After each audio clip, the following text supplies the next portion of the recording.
PMC ప్రేక్షకులకి నమస్కారం. ఎందరో గురువులతో ఎన్నో సొసైటీలతో మనం సజ్జన సాంగత్యం చేస్తున్నాం. ఈ సజ్జన సాంగత్యంలో భాగంగా దివ్య జ్ఞాన సమాజం థియోసాఫికల్ సొసైటీ విషయాలని మనం తెలుసుకునే ప్రయత్నం చేస్తాం. మాస్టర్ బ్లావట్స్కీ గారి యొక్క లైఫ్ని, వారు రాసిన రచనల్ని, అలాగే వారి జీవితంలో ఉన్నటువంటి ముఖ్య ఘట్టాలని మనం తెలుసుకునే ప్రయత్నం చేద్దాం. వాటినన్నిటినీ పరిచయం చేయడానికి మనకి థియోసాఫికల్ సొసైటీతో వారికి ఎంతో అనుబంధం ఉన్నటువంటి మాస్టర్ ఎన్సి కృష్ణ గారితో మనం ఇప్పుడు సజ్జన సాంగత్యం చేస్తున్నాం.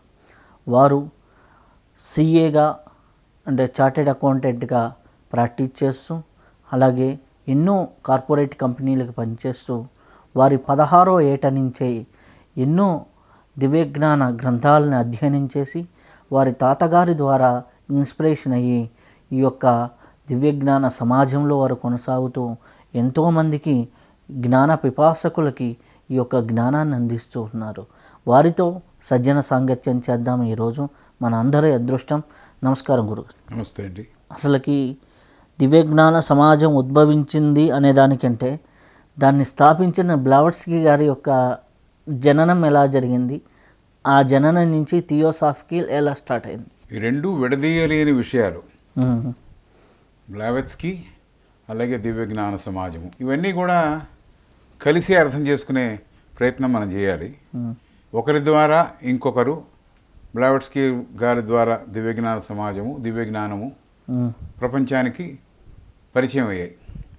కాబట్టి ఈ దివ్యజ్ఞానము థియోసఫీ అంటే గ్రీక్ భాషలో రెండు పదముల కలయిక అది థియోసఫీ అనేది. థియోసఫీ, థియో అంటే గాడ్ అని, సోఫీ అంటే విజ్డమ్ అని. సో దీన్ని డివైన్ విజ్డమ్ అన్నారు. Theosophy is called divine wisdom. ఇదమిత్తంగా ఇలా దీన్ని డిఫైన్ చేయాలని ఎక్కడా చెప్పరా. It is all inclusive philosophy. ఏదో ఒక తీర్మానాన్ని డిఫైన్ చేసినట్టు థియాసఫీ మీన్స్ దిస్ అని చెప్పడానికి లేదు. అలాగా ఎక్కడెక్కడైతే రచనలు జరిగాయో ఆ రచనలను ఆధారం చేసుకొని ఏమేమైతే విషయాలు బయటకు వచ్చాయో వాటి మీద ఆధారపడి థియాసఫీ అంటే ఇది అని అనుకోవడం అందరం చేస్తున్న పని. ఈ థియాసఫీ అనే పదము ఈ మోడర్న్ సొసైటీకి 1875 నుంచే పరిచయం. మోడర్న్ సొసైటీ అంటే 1870 తర్వాత జనాల్లోకి ఈ పదం ప్రవేశపెట్టబడింది అని జనరల్గా అందరూ మాట్లాడుకుంటున్న విషయం. అయితే 145 సంవత్సరాల క్రితం, ఇంతకన్నా ముందరే ఎప్పటి నుంచో ఈ థియోసఫీ అనేది ఉంది, అనాదిగా ఉంది, చాలా సనాతనమైనది అనేది చాలా ముఖ్యంగా చాలామంది నమ్మే విషయం. ఎందుకంటే అలెగ్జాండ్రియన్ థియోసఫీస్ అని కొంతమంది ఉండేవాళ్ళట. అలెగ్జాండ్రియాకి చెందిన వాళ్ళు అలెగ్జాండ్రియన్ థియోసఫీస్ అని కొంతమంది ఉండేవాళ్ళు. థర్డ్ సెంచరీలో వాళ్ళు ఉన్నట్టుగా బ్లావట్స్కీ కీ టు థియోసఫీ అనే పుస్తకంలో చెబుతుంది. దాంట్లో ఒకరి పేరు ఏమిటంటే అమ్మోనియస్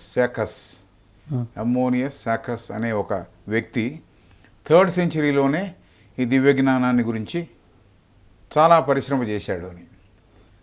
ఆ రోజుల్లో దాన్ని ఎకలెక్టికల్ థియోసఫీ అని పిలిచారు. ఎకలెక్టికల్ థియోసఫీ అంటే పరిశీలనాత్మక దివ్యజ్ఞానము.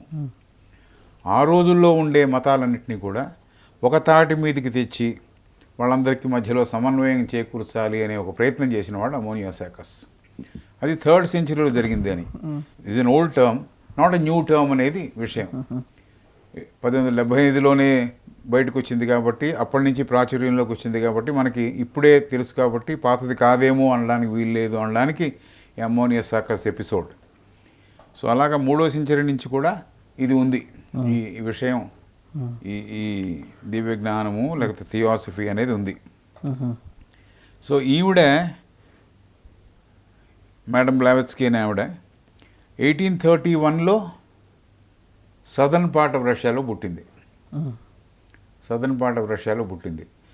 ఆవిడ మెయిడన్ నేమ్ ఏమో హెలెనా పెట్రోవ్నా వాన్ హ్యాన్, అదే maiden name.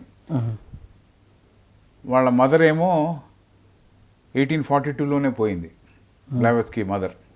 So she was brought up by grand parents, maternal grand parents. మాతామహి దగ్గర పెరిగింది ఈవిడ. పెరగడంలో అతను ఒక గవర్నర్గా పనిచేస్తుండేవాట ఆ తాతగారు. సో చాలా కంఫర్టబుల్ లివింగ్ అంతా ఉండింది. చిన్నప్పటి నుంచి కూడా ఒక ప్రత్యేకమైన కొన్ని గుర్తించారు ఆవిడలో. Not an ordinary girl, she something special అని. కొద్ది విషయం చాలా డిఫరెంట్గా విషయాన్ని అర్థం చేసుకుంటోంది అన్నట్టుగా. మిగతా వాళ్ళు ఆడుకుంటుండే బొమ్మలతో ఈవిడ ఆడుకునేది కాదు, ఇంకేదో చేసేది, ఇంకేదో నిర్మాణాత్మకమైన పనులు చేస్తూ ఉండేది అని. అలా ఉంటున్న రోజుల్లో చాలా రోజులుగా ఆవిడకు వాళ్ళు కనిపిస్తూ ఉండేవారట. ఆవిడతో మాట్లాడుతున్నట్టుగా ఆవిడ కనిపిస్తూ ఉండేది. ఆ మనిషి కళల్లో కూడా కనిపిస్తూ ఉండేవాడు. ఇలాంటి ఒక గురువు, ఆవిడకి పరిచయం ఉన్న గురువు యాక్చువల్గా 1851లో ఆవిడ హైడ్ పార్క్ లండన్లో కూర్చుని విశ్రాంతి తీసుకుంటున్నప్పుడు అక్కడికి ఫిజికల్గా వచ్చి కనపడ్డాడు. ఆమె చిన్నప్పటి నుంచి కనిపిస్తూ ఉన్నటువంటి గురువు అదృశ్యంగా ఉన్నటువంటి గురువు దృశ్య రూపంలో మానవ శరీరంలో కనిపించడం 1851లో ఫిజికల్ ఫామ్ తీసుకుని ఆమె దగ్గరికి వచ్చాడు మాస్టర్ మౌర్య. ఎస్. వచ్చినప్పుడు ఈవిడ ఆశ్చర్యంతో చూస్తూ ఉంది. ఆయన మాట్లాడడం మొదలెట్టాట. అప్పటికే ఆవిడకి పెళ్ళి అయింది. 17 ఏళ్లకే పెళ్లి చేసుకుంది బ్లావెట్స్కీని. అలాగే ఈవిడ పేరు హెచ్పి బ్లావెట్స్కీ అని మారింది, హెలెనా పెట్రోవ్నా బ్లావెట్స్కీ. ఒరిజినల్గా ఉన్న నేమ్ వేరు, అవును, మ్యారేజ్ తర్వాత బ్లావెట్స్కీ అని పేరు మారింది. ఈ బ్లావెట్స్కీ అనే అతను కూడా అక్కడ ఒక ప్రావిన్షియల్ దాంట్లో గవర్నర్. అయితే వీళ్ళ తాతగారి పార్టీకి వచ్చినప్పుడు అతన్ని చూసిన తర్వాత ఈవిడ్ని పెంచే గవర్నెస్తో ఒక ఛాలెంజ్ విసిరింది ఆవిడ. ఇతన్ని 3 రోజుల్లో పెళ్లి చేసుకు చూపిస్తానని. సో చెప్పినట్టు 3వ రోజున ఆయన పెళ్లి చేసుకోవడం కుదిరింది ఆవిడకి. పెళ్లి చేసుకున్న తర్వాత ఆ అథారిటీకి, భర్త అని చూపించే అధికారానికి ఆవిడకి సరిపోలే. She rebelled. ఆవిడకి ఏమాత్రము అంగీకారం లేక కన్సుమేటే చేయలేదు పెళ్ళి అని వెనికిడి. సో అక్కడి నుంచి ఆవిడ మళ్ళీ దేశాలన్నీ పట్టుకొని ఇన్ సెర్చ్ ఆఫ్ ట్రూత్ తిరుగుతూ ఉండేది అని. టర్కీ వెళ్ళింది, గ్రీస్ వెళ్ళింది, ఈజిప్ట్ వెళ్ళింది. ఈ ఈ చోట్లకి వెళ్ళడానికి అంతటికి కూడా వాళ్ళ నాన్నగారు హెల్ప్ చేసేవారు. డబ్బులు నాన్నగారు ఎక్కడో విడిగా ఉంటుండేవారు, మదర్ పోయింది. నాన్నగారు ఆవిడకి పెక్యూనరీ హెల్ప్ చేశారు అని ఉంది. అంటే ధన సేకరణ చేసి ఆయన ఇచ్చేవారు ఆవిడ ట్రావెల్ చేయడానికి. అలా తిరగడంలో ఆవిడ లండన్కి వచ్చింది 1851. 20 years oldకి అక్కడికి వచ్చింది. సో అప్పుడు ఇది జరిగినప్పుడు మాస్టర్ మౌర్య ఆవిడ గురువు గారు అడిగారట, నువ్వు మామూలుగా పెళ్లి చేసుకొని మామూలుగా పిల్లల్ని కంటూ మామూలుగా సంసారం బాధ్యతలను నెరవేరుస్తూ మామూలు స్త్రీలాగా ఫిజికల్ ఎమోషనల్ నీడ్స్ అన్నీ సాటిస్ఫై చేస్తూ జీవిస్తావా, లేకపోతే మానవాళికి అందరికీ పనికొచ్చేట్టుగా మారతావా? మేము మానవాళి కోసం పనిచేస్తున్నాం, కొంతమంది ఉన్నాం మేము. మాకు ఒక అంతర్పాలక వర్గం ఒకటి ఉంది మాకు. సో దాంట్లో మేము చాలామంది సభ్యులు ఉన్నాం. మాలాగా మేమందరం ఎలా అయితే మానవాళి కోసం పనిచేస్తున్నామో, వాళ్ళ క్షేమం కోసం పనిచేస్తున్నామో, నువ్వు కూడా అలా పనిచేస్తావా? చాయిస్ నీది, నీకేం కంపల్షన్ ఏం లేదు. నువ్వేం చేసినా మాకు ఇష్టమే, నువ్వు ఎలా చేసినా మాకు ఇష్టమే. ఏం చేస్తావు అంటే ఆవిడ చాయిస్ చేసింది, I will work for the humanity అని, I will work for the welfare of humanity అని. సో ఈ మానవాళి కొరకు పాటుపడడంలో మీతో పాటు కలిసి పనిచేస్తానని చెప్పింది. సో అలా వాళ్ళిద్దరి పార్ట్నర్షిప్ మొదలైంది. మాస్టర్ మౌర్య గారు గురువు అండ్ శిష్యురాలు రిలేషన్షిప్ మొదలైంది ఇన్ ఏ ప్రాపర్ వే. అంటే అదృశ్య గురువు దృశ్య రూపంలో బ్లావెట్స్కీ గారికి కనిపించారు. అవును, అలా మొదలైంది వాళ్ళ కొనసాగింపు, జీవిత కొనసాగింపు. Together they travelled. సో దాని తర్వాత మళ్ళీ 1853 మళ్ళీ వెనక్కి వెళ్ళిపోయింది, రష్యాకి వెళ్ళింది. అప్పుడు కొన్ని అకల్ట్ పవర్సు వీటి గురించి అధ్యయనం చేసిన తర్వాత దానిని ఎలా సాధించాలి అని అధ్యయనం ద్వారా దాని మీద పరిశ్రమ చేయడం మొదలెట్టిందిట. దాని తర్వాత కొన్నాళ్ళకి మళ్ళీ అంటే అకల్ట్ క్షుద్ర కాదు, అకల్ట్ అంటే గుప్త శక్తులే, మంచి శక్తులే, వెల్ఫేర్ ఆఫ్ హ్యుమానిటీ పనికొచ్చేవే. క్షుద్ర శక్తులకి దివ్య జ్ఞానంలో పనిచేసే వాళ్ళందరూ ఎగెయిన్స్ట్. బ్లాక్ మ్యాజిక్కిను వైట్ మ్యాజిక్, ఇది వైట్ మ్యాజిక్కి సంబంధించి. అకల్ట్ అంటే నేచర్లో చాలా పవర్స్ ఉన్నాయి, గుప్త జ్ఞానం, ప్రకృతి జ్ఞానం, ప్రకృతిలో చాలా పవర్స్ ఉన్నాయి. ఆ పవర్స్ని మనం సక్రమంగా వాడుకొని అందరి కోసం హెల్ప్ఫుల్గా మార్చేందుకు మనం పనిచేయడం. అలా అకల్ట్ పవర్స్ ఏమిటి ఉన్నాయి, మనుషులు ఏమున్నాయి అని కనుక్కోవడంలో ఆవిడ నిమగ్నురాలయ్యింది అన్నాడు అని. దాని తర్వాత మళ్ళీ కొన్ని ఊళ్ళు తిరుగుతూ, అన్ని ఊళ్ళు వెళుతూ మళ్ళీ టిబెట్లోకి వెళ్ళాలని ప్రయత్నించింది. ఇండియాకు వచ్చి ఇండియా నుంచి టిబెట్లో నేపాల్ ద్వారా వెళ్ళడానికో ఏదో ప్రయత్నించింది, ఫెయిల్ అయింది. She could not land at Tibet. So మళ్ళీ వెనక్కి వెళ్ళిపోయి మళ్ళీ తన పనిలో తను ఉండింది. ఉన్నప్పుడు ఈ association with master Maurya was continuing and he was advising her what to do, ఏం చదవాలి, ఏం నేర్చుకోవాలి, ఇవన్నీ విషయాలన్నీ చెప్తున్నాడు అన్నమాటే కదా, లేకపోతే పరిశ్రమ అంతా సాధన ఎక్కడ జరుగుతుంది. దాని తర్వాత మళ్ళీ ఇంకోసారి బయలుదేరి ఈ టర్కీ, జపాన్ ఇవన్నీ చూస్తూ మళ్ళీ ఇండియా, కాశ్మీర్, లడఖ్ ద్వారా టిబెట్కి చేరింది. ఈ మాట టిబెట్కి వెళ్ళగలిగింది. టిబెట్కి వెళ్ళినప్పుడు ఒక 3 ఏళ్ళు గురువుగారి దగ్గర కూర్చొని గురుముఖత నేర్చుకుంది, కొన్ని విషయాలు నేర్చుకుని తర్వాత మళ్ళీ వెనక్కి వెళ్ళిపోతూ మళ్ళీ వెళ్ళి ఇక్కడ సాధన చేస్తూ మళ్ళీ ఇంకొన్నాళ్ళకి మళ్ళీ వచ్చి ఇంకో గురువుగారి దగ్గర నేర్చుకుంది. ఆయనతో పాటు ఉండే ఇంకో గురువుగారు అంటే కేహెచ్ కుతూమి గారి దగ్గర కూడా కొన్ని విషయాలు నేర్చుకుని ఆవిడ అట్లా పరిపూర్ణురాలు అవ్వడానికి, లేకపోతే ఈ విధానంలో ఉండడానికి పనిచేస్తూ ముందరికెళ్తూ ఉంది. ఈ సందర్భంలో ఏమైందంటే ఈ ఇద్దరు, ఈ మాస్టర్ కేహెచ్ అండ్ మాస్టర్ ఎం, ఈ హైరార్కీలో ఎవరైతే అంతరంగ పరిపాలనా వర్గం ఉంటుందో వాళ్ళలో హైయెస్ట్ మ్యాన్ ఈజ్ మను. ఇది ఇంటర్ గెలాక్టిక్ ఫీల్డ్, అదే అంతరంగ వైట్ బ్రదర్హుడ్ అంటాము.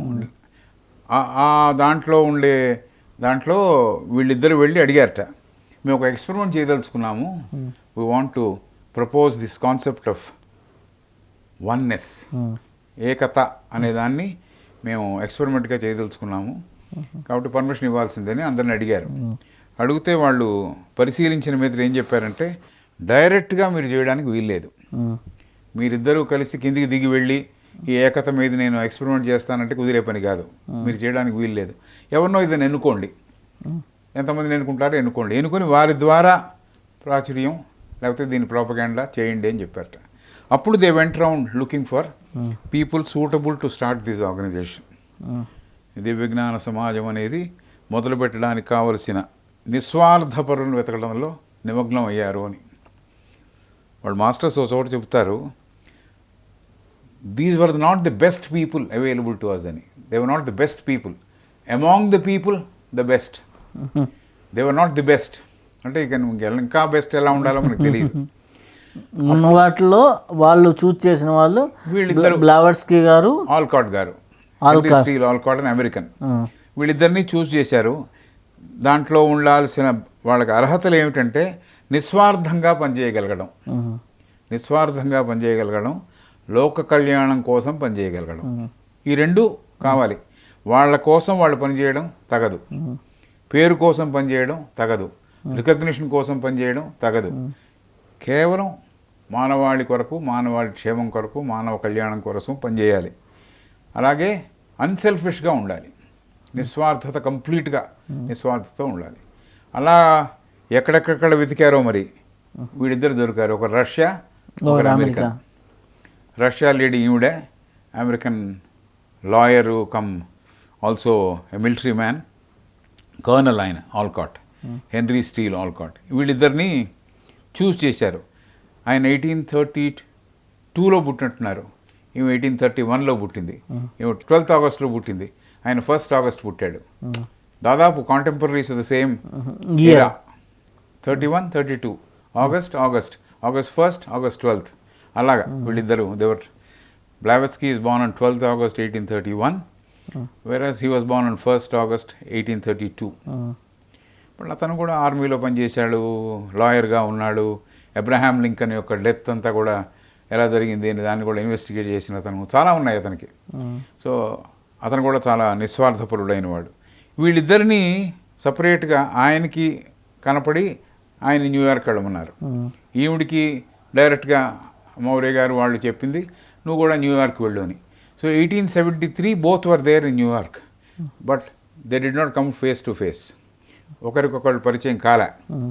అయితే ఆ రోజుల్లో 1873లో ఏం జరిగేదంటే there is a movement called spiritualism. Spiritualism అంటే ఆ స్పిరిచువలిజం కింద ఒక ప్రాక్టీస్ చేస్తుండేవాళ్ళు. ఒక ఊరవతల ఒక రూములో, దాన్ని సియాన్స్ రూమ్ అనేవారు, ఆ రూములో ఒకరిని మీడియంగా ఎన్నుకొని ఆ మీడియంలోకి మరణించిన వారి ఆత్మల్ని ఆవహించేవాళ్ళు. భూతావేశపరులు అనమాట వాళ్ళు. దే ఆర్ కాల్డ్ స్పిరిచువలిస్, భూతావేశపరులు. వాళ్ళని అలా పిలిచేవాళ్ళు. వాళ్ళు ఆ మనిషి, ఫర్ ఎగ్జాంపుల్ మా నాన్నగారు రావాలి అని నేను అడిగితే మీ నాన్నగారు వస్తారని చెప్పడం. మనంతా అక్కడ ఆ రూమ్లో కూర్చుని ఉంటాం. కూర్చున్నప్పుడు మీడియంను ఒకరిని చూస్ చేస్తారు. ఎవరైతే అంత ఆరోగ్యకరంగా వీక్గా ఉండేవాళ్ళే దానికి సరిపోతారట మీడియంగా. అలాంటి మీడియంని ఎన్నుకొని ఆ మీడియంలోకి ఈ భూతముని ఆవేశపెట్టాలి, ప్రవేశపెట్టాలి. బట్ యాక్చువల్గా ఎవరైతే మరణించారో ఆ మరణించిన వారు ఈజీగా రావడానికి వీలు లేదు. ఎందుకంటే వాళ్ళ దాటిపోయి ఉంటే, ఫిజికల్ తలము నెక్స్ట్ తలము దాటిపోయి ఉంటే వాళ్ళు రావడానికి అంత అవకాశం ఉండదు. అయితే కొన్ని ఫ్లోట్ అవుతూ ఉంటాయి ఈ భూమండలము ఆ పై మండలముకు మధ్యలో, కాక భూలోకం పితృలోకాలలో మధ్యలో తిరిగే కొన్ని స్పిరిట్స్ ఉంటాయి. ఆ స్పిరిట్స్ ఏవో మిస్చివస్గా ఈ మీడియంలోకి చేరేవి. మీడియంలోకి చేరి వీళ్ళు ఊరికే క్వశ్చన్ చేస్తూ ఉండేవాళ్ళు. ఫ్యూచర్ ఎలా ఉంటుంది, ఇది ఎక్కడ ఉంది, ఎక్కడ దాచిపెట్టాము, అది కనపడుతుందా, ఇలాంటివేవో క్వశ్చన్స్ ఫ్యూచరిస్టిక్గా అడుగుతుండేవాళ్ళు. అవన్నీ కూడా పేపర్లో వచ్చేవి. ఆ పేపర్లో రాయడానికి జర్నలిస్ట్గా ఆల్కాట్ పనిచేసేవారు. As a journalist Allcott use to work and give a review of what happened that week. అది ఆయన పనిచేసే కాబట్టి ఆ రూమ్లో ఆయన ఉండేవాడు. ఈవిడ ఎందుకు చేరేదంటే ఇది కాదురా విధానము, ఇది ఆధ్యాత్మికత అనిపించుకోదు, మీరు ఆధ్యాత్మికత అని ఏవైతే చనిపోయిన వారి ఆత్మలు పిలుస్తున్నామని అనుకొని ఏదో చేస్తున్నారో ఇది సరైన ప్రక్రియ కాదు, దీని నుంచి మీరు వైదొలగండి అని చెప్పి అప్పటికే ఆ ప్రక్రియ మొదలు పెట్టక ముందు నుంచే ఆవిడ ఆర్టికల్స్ చాలా రాసింది న్యూస్ పేపర్స్లో. దీనికి అగెన్స్ట్గా, ఈ స్పిరిచువలిజం అనే దానికి అగెన్స్ట్గా చాలా ఆర్టికల్స్ రాసింది. సో ఆవిడ చాలా పాపులర్ అప్పటికే. Blavatsky, through her article, she was quite popular.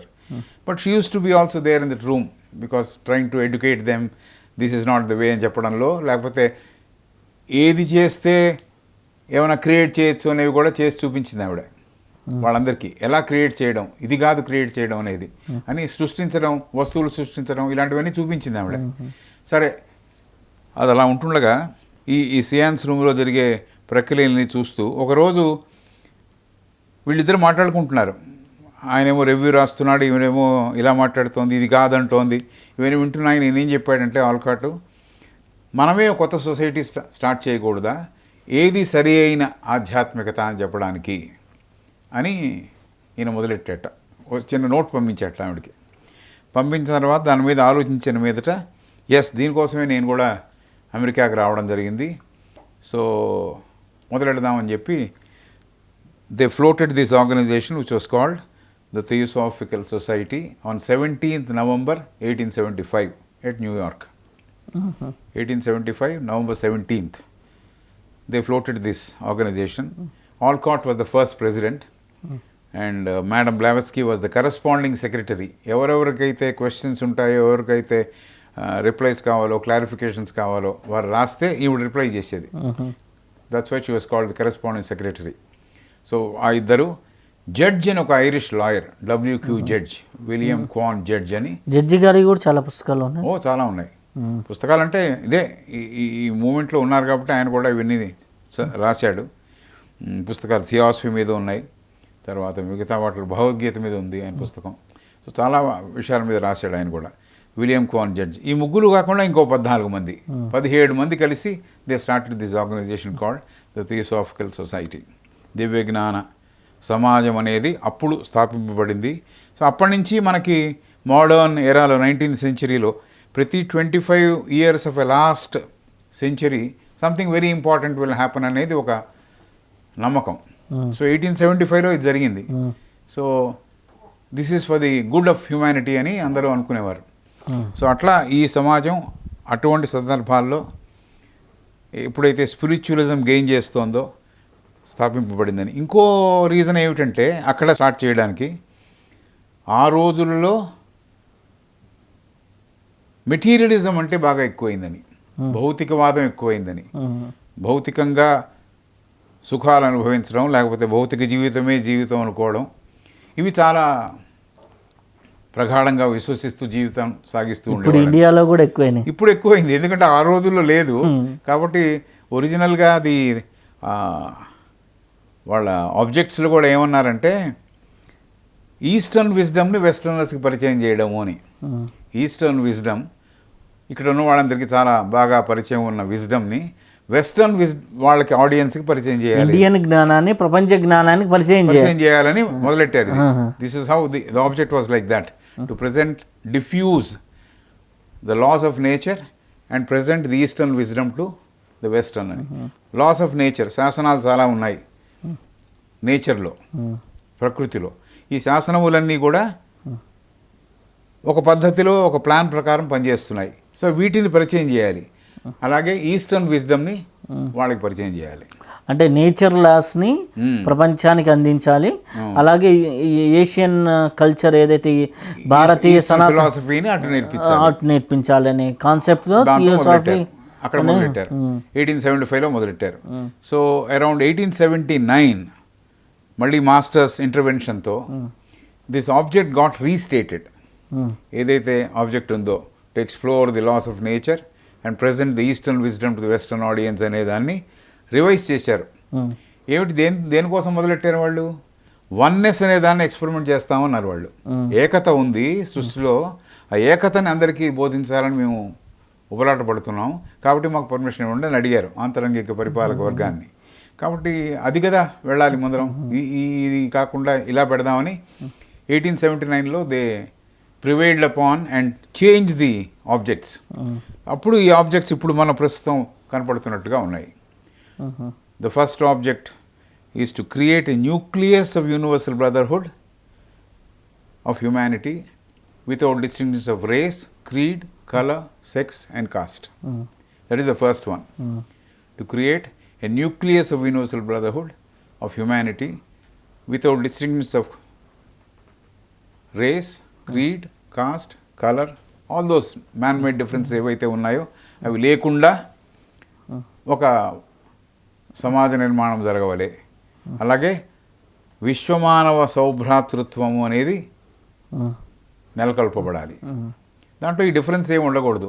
వసుదైక కుటుంబం అనొచ్చు.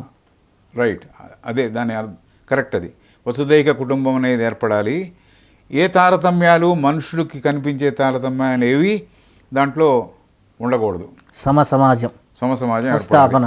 కలర్, రేస్, క్రీడ్, మతము, అలాగే జాతి, వాడు ఇంకో జాతి, నేను ఇంకో జాతి, కుల మత భేదాలు, వర్ణ భేదం లేకుండా without any distinctions of race, creed, caste, colour ఇవన్నీ తీసేసి ఒక యూనివర్సల్ బ్రదర్హుడ్ ఏర్పడాలి. న్యూక్లియస్ అంటే అణుకేంద్ర నిర్మాణం ఏర్పడాలి. ఈ అణుకేంద్ర నిర్మాణం అనేది ఎక్కడ ఏర్పడాలి? ప్రతివారి హృదయంలో ఏర్పడితే then he will be able to think in terms of the other man is also mine అని అది ఎక్స్టెండ్ చేయగలుగుతాడు. తనకి తను బాగా రియలైజ్ చేస్తే ఈ నిర్మాణం అనేది నాలో ఉంది, అణుకేంద్ర నిర్మాణం జరిగింది, నాకు అనిపిస్తోంది అందరూ ఒకటేనని.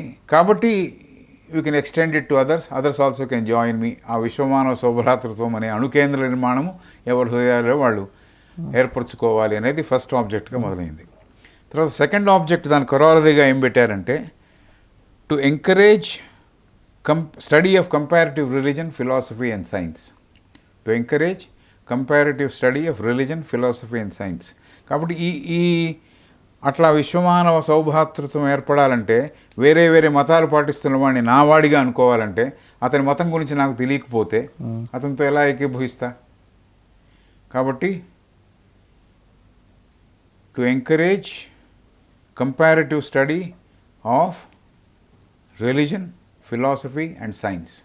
ఇది చేద్దామని తులనాత్మకంగా. ఇది చేసుకోవడం వల్ల ఏమవుతుందంటే ఆ మతంలో ఏం చెప్పబడింది, ఈ తత్వంలో ఏం నేర్పబడింది, ఈ మతంలో ఏం నేర్పబడింది, అలాగే సైన్స్ అనేది ఏమిటి అనేది ఇవన్నీ కలగలిపి అవతల వాడిని అర్థం చేసుకోవడానికి, అవతల వాడు నావాడుగా అనుకోవడానికి ఒక ఏర్పాటు కలుగుతుంది అని. అది రెండో ఆబ్జెక్ట్గా పెట్టారు.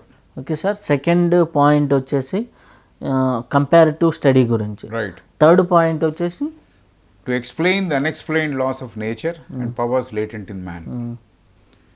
నిగూఢంగా మనిషిలో కొన్ని శక్తులు ఉన్నాయి, అలాగే ప్రకృతిలో కూడా కొన్ని శాసనాలు ఉన్నాయి. అన్ని శాసనాలని మనం ఇంకా అర్థం చేసుకోలేదు. కాబట్టి to explain the unexplained laws of nature and powers latent in man. So ఇది మూడో ఇదిగా పెట్టారు. If you remember, the first was to diffuse the powers of nature and to introduce the eastern philosophy to the westerners అనేది ఆబ్జెక్ట్గా మొదట్లో మొదలైంది. కాబట్టి that has become the third object now. The third object is now to explain the unexplained laws of nature and powers latent in man. That has become the third object. These are the three objects with which ఈ దివ్యజ్ఞాన సమాజం అనేది ఈ మూడు ముఖ్యోద్దేశాలను పెట్టుకొని ముందరకు జరుగుతోంది. 1882లో వీళ్ళు travel చేస్తూ బాంబేకి వచ్చి, బాంబే నుంచి మద్రాసులో ఉన్న ఒక ప్రదేశం అడయార్ అనే ప్రదేశానికి వచ్చారు.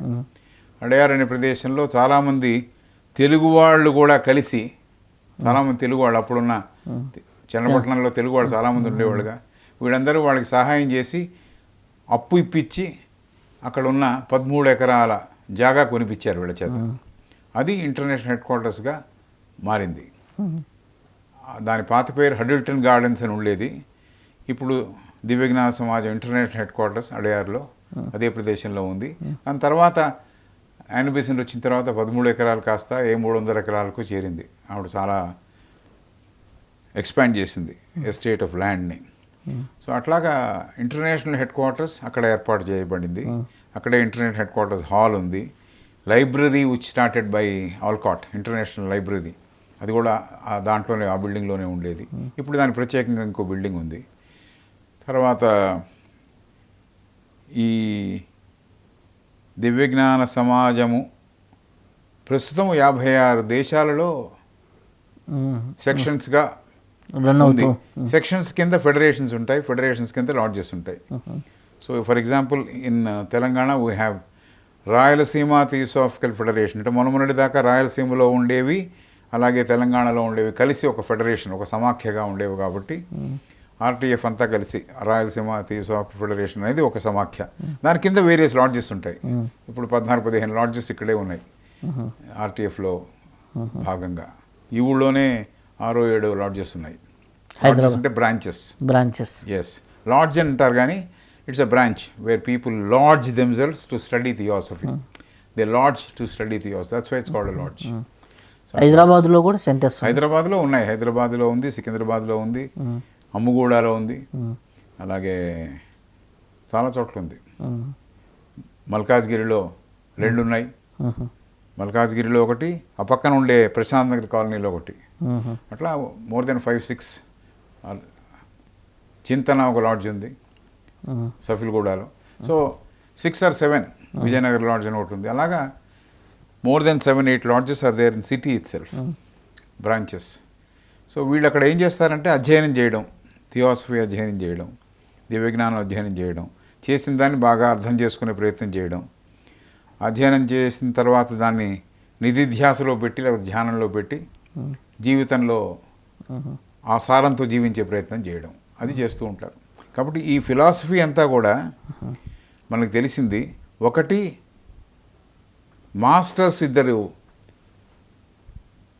పీపుల్స్కి రాశారు. అంటే బ్లావెట్స్కి ఫ్రెండ్స్ వాళ్ళు. వన్ మిస్టర్ ఏపీ సినెట్ అని ఒక ఆయన, ఏఆర్ హ్యూమ్ అని ఒక ఆయన. వీళ్ళిద్దరికీ ఉత్తరాలు రాశారు. మాస్టర్ కేహెచ్ కానీ మాస్టర్ ఎం కానీ. They have written lot of letters. Those letters contain lot of theosophy, theosophical concepts అన్నీ వాళ్ళతో డిస్కస్ చేశారు. అలాగే ఈవిడ రాసిన ఎస్సేస్ లేకపోతే సీక్రెట్ డాక్ట్రిన్లో ఉన్న విషయాలు, ఇవే ప్రధానంగా దివ్యజ్ఞానానికి బేస్ బేస్. బేస్. ఈ దివ్య జ్ఞానాన్ని ఇంకో రకంగా కూడా చెప్తారు. ఏదైనా మతానికి సంబంధించిందా, కొత్త మతమా అంటే మతం కాదు.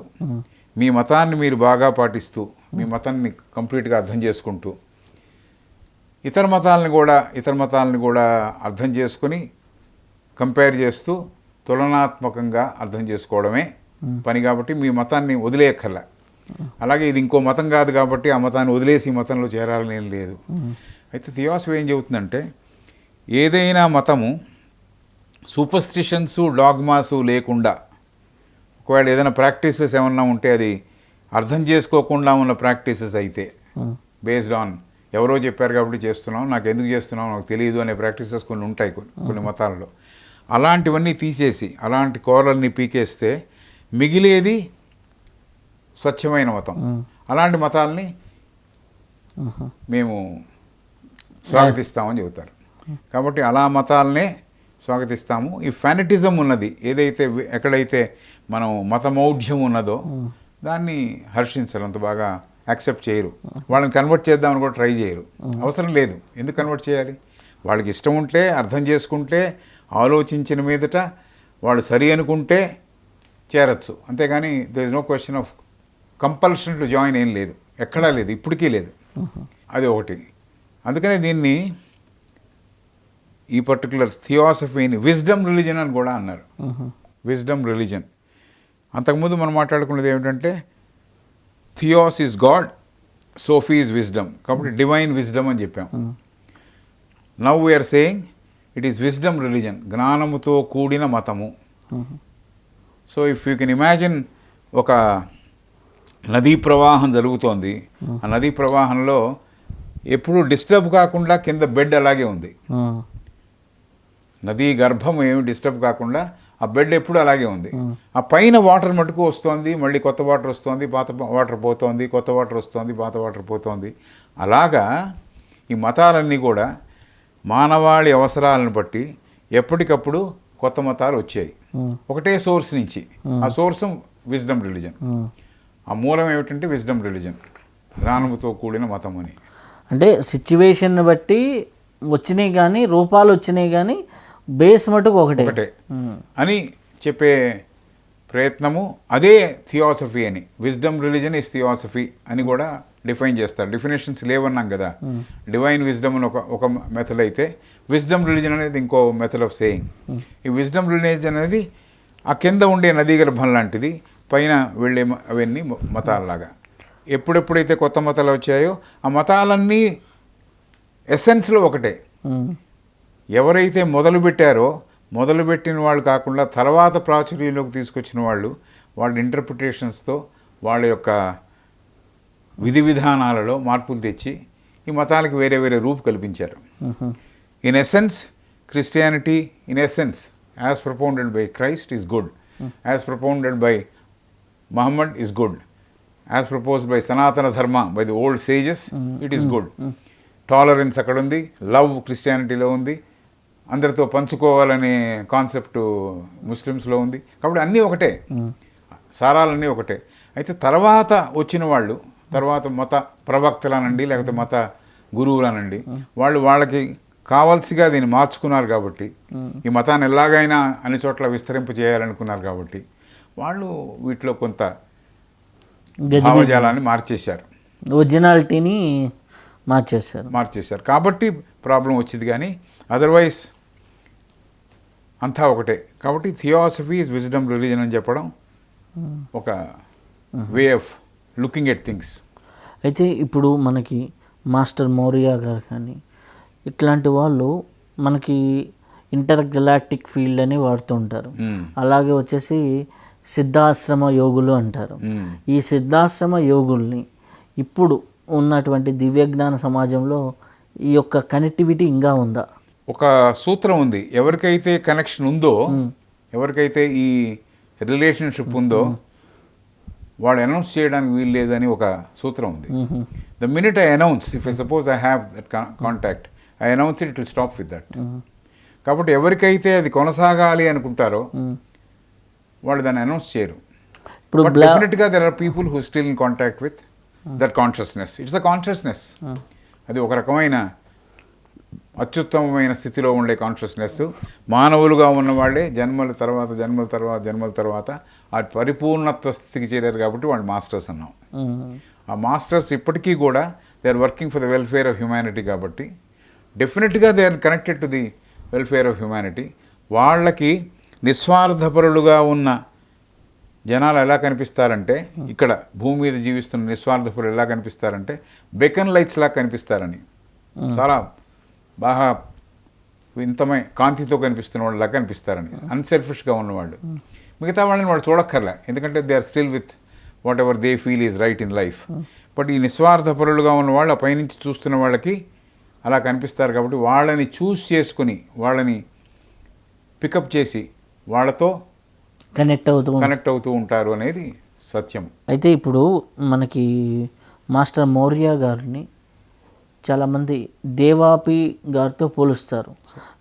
మహాభారతంలో దేవాపికి మౌర్య గారు ఒకరే అని అంటారు. దాన్ని ఈ సేజెస్కి ఉండే వేరియస్ పేర్లు ఏవైతే ఉన్నాయో అవి ఉండొచ్చు కాక, కరెక్టే ఉండొచ్చు. But yes, all these are names. వాళ్ళు ఎన్నో ఫామ్స్ తీసుకోవచ్చు. మనకు తెలిసిన ఫామ్లో ఇప్పుడు ఉన్నారని మనం అనుకోవడానికి వీల్లేదు. ఫర్ ఎగ్జాంపుల్, అగస్త్య ఈ suppose to have cross the Vindhya's. Agastya is supposed to have crossed the Vindhyas and is supposed to be living somewhere in Kotagiri even now. So if you go there, maybe he is working as a coffee estate owner. We will not know. But Agastya is there very much. కాబట్టి ఈ consciousness ఎప్పుడైతే లైవ్గా ఉందో, ఎప్పుడైతే పనిచేస్తూ ఉందో, వాళ్ళు ఏ ఫామ్లో ఉంటారు అనేది మనం యథమిత్తంగా చెప్పలేం. They are there everywhere. So ఎవరికైతే అది అవసరమో అది వాళ్ళని గ్రహిస్తారు, వాళ్ళని పట్టుకుంటారు. అగస్త్యుల వారు ఇప్పుడు ప్రజెంట్ ఉన్నారా? Very much there. ఎక్కడ చెప్పా కదా, కోటగిరి, మధురై దగ్గర. Present living. ఎస్, అగస్త్య మహా. But if you go there in search of him, you may not find him, because you can't find him by going in search of him. నేను వెతుకుతానంటే వాళ్ళు కనపడరు. వాళ్ళు కనెక్ట్ అవ్వాలి. నాకు అర్హత ఉంది అంటే వాళ్ళు కనపడతారు. నాకు అర్హత ఉంది అంటే వాళ్ళు కనపడతారు, కానీ నేను వెతికి వెళ్తానంటే కనపడదు. ఒక అతను అలాగే వెళ్ళి హిమాలయాస్ వెళ్ళినప్పుడు అదే పనిగా 6 రోజులు తిరిగాడు. టిబెట్లో అంతా వాళ్ళు ఉంటారు కదా, అక్కడెక్కడో కనపడతారేమో అని. మనం వెతికితే కనపడితే ఇంకేముంది, మన కళ్ళకు కనపడితే ఇంకేముంది. ఈ కళ్ళకు కనపడాలని ఏం లేదు, ఈ కళ్ళే కాదు, అంతర్దృష్టి ఇంకోటి ఉంది. వాళ్ళు దేన్ని చూస్తారో అనేది తెలిసింది. వాళ్ళు దేన్ని సరి అయిన జీవితము అని వాళ్ళు ఎలా పరిగణిస్తారో అది ఒక కొలమానం ఉంది. సో అట్లా జీవిస్తున్న వాళ్ళని వాళ్ళు పికప్ చేస్తారు. కానీ మామూలుగా నేను వెళ్ళి వెతుకుతాను, నాకు కనపడతారు, ఈ డ్రెస్ వేసుకుని ఉన్నాడు అంటే కుదరదు. తమిళనాడులో కుర్తాలం అనే ప్లేస్, కుర్తాలం అనే ప్లేస్కి ప్రసాదరాయ కులపతి గారు ఆయన గురువుగా ఉన్నారు. సిద్ధేశ్వరానంద్ ఆయన గుంటూరులో పనిచేసేవారు. ప్రసాదరాయ కులపతి వారితో 3 ఎపిసోడ్స్ చేయటం. అవునవును, ఆయన మాకు పరిచయమే. వారితో బాగా పరిచయం ఉన్న ఒక ఆయన నాకు బాగా మిత్రుడు. అయితే దేవాపి గురించి వారే నాకు మాస్టర్ మౌర్య గారు ఆయన థియాసఫీలో రెడ్బిటర్ పుస్తకాలు అవి చదివాడు. అది చెప్పి అప్పుడు బ్లావెట్స్కీ గారి గురించి she's a not ordinary person, ఆమె దైవాంశ స్వరూపుడు. ఆమె రాసిన లిటరేచర్ని అర్థం చేసుకోవడానికి మానవ జాతికి కొన్ని 100 సంవత్సరాలు పడుతుంది అన్నారు. ఎందుకంటే ఆవిడ దేని మీద ఆధారపడి వాటిని ఒక రకంగా తర్జుమా చేసిందని చెప్పాలి. అవి చాలా పవర్ఫుల్. సెన్సర్ అని ఒక లాంగ్వేజ్లో ఉన్న వాటిని ఇంగ్లీష్లోకి మార్చింది. ఆవిడకి ఇంగ్లీష్ కూడా 1873 దాకా 1874 దాకా ఇంగ్లీషే రాదు ఆవిడకి.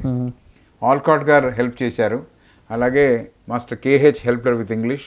సో ఐసిస్ అన్వీల్డ్ రాస్తున్నప్పుడు ఇవన్నీ రాస్తుంది. నాకు ఇంగ్లీష్ రాదు, ఇంగ్లీష్ రాకపోయినా కూడా నా రాసిన ప్రతి పేజీని చూసినవాడు ఆల్కాటు.